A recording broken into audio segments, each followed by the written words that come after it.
In this video we will take a look at the ST2110 analysis tool. SMPTE ST2110 is a set of standards that enable SDI video, audio, subtitles, timecodes, etc. to be carried over IP networks in real time in broadcast and professional media production environments. In order to activate this tool, we need to get into the SDI mode, drag the top menu down, and press over the SDI button.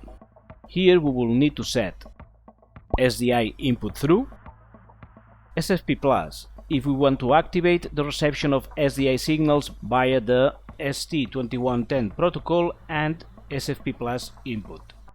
The SFP+ module will then internally convert the ST2110 streams to SDI.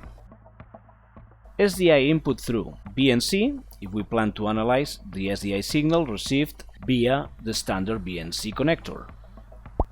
Enable output through BNC SFP+, on in order to allow the communication from the meter to other devices such as the master clock via the BNC SFP+ connectors respectively.